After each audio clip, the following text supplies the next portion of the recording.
Os Estados Unidos são o país mais rico e poderoso do mundo. Essa frase pode te fazer sentir várias coisas diferentes, mas ela é um fato.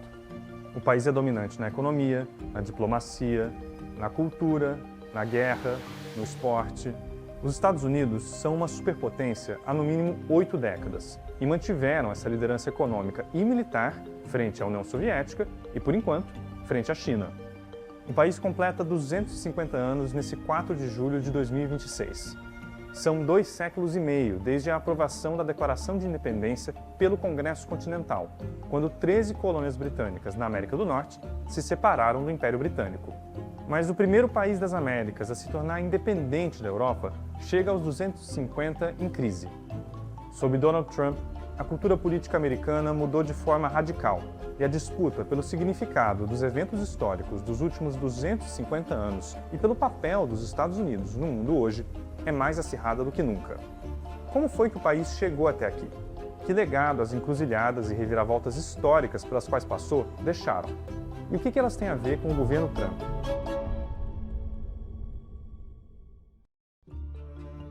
A colonização inglesa da América do Norte começou para valer no século XVII, com a fundação da cidade de Jamestown, na Virgínia. Os ingleses chegaram tarde à disputa das grandes potências europeias nas Américas.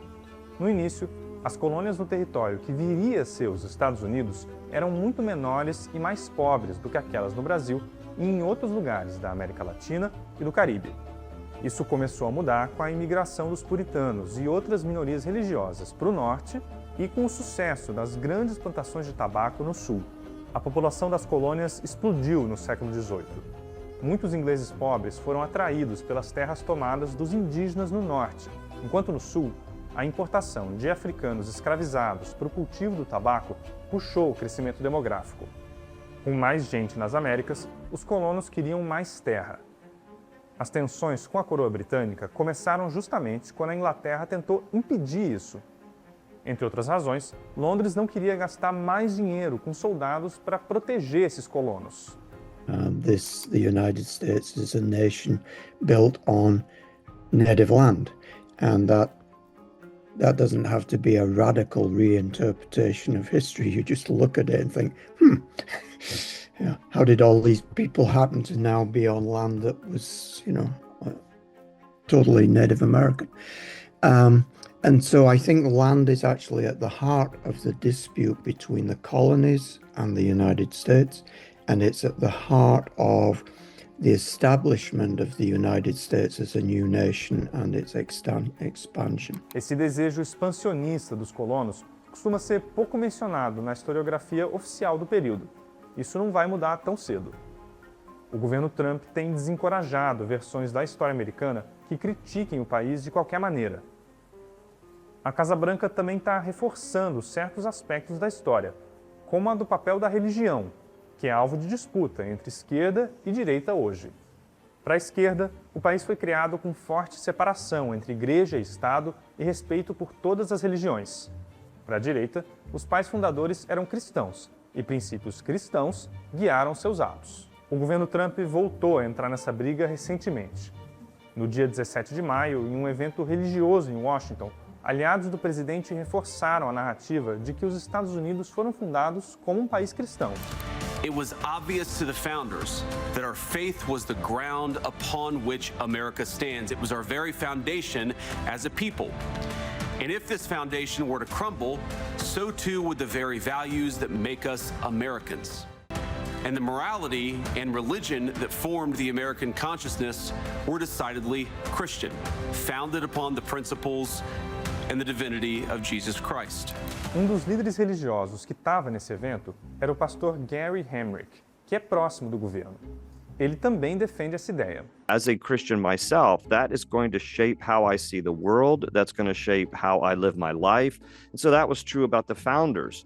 In addition, when you look at the Declaration of Independence, they referred to God 4 times throughout the Declaration by various names. Like in the first paragraph, it speaks about the Creator. Our unalienable rights come not from government, but from our Creator. And so those kind of values permeate our culture. We start to abandon that.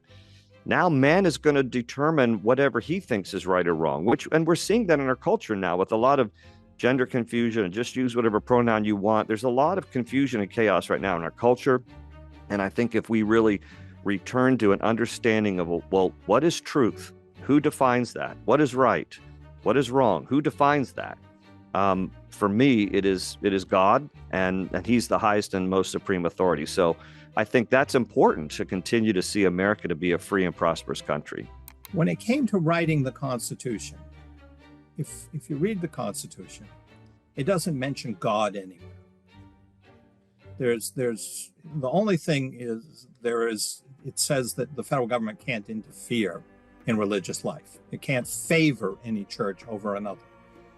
So the Constitution is not a mandate for a Christian nation.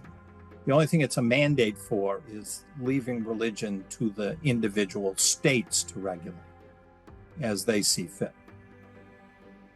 And there's probably an apocryphal story, but a revealing one, in which a civilian asked Alexander Hamilton, one of the leading founders, why they had not mentioned God in the Constitution. And his response was, "We forgot." A cobertura completa e a série especial sobre os 250 anos da independência americana você lê em folha.com.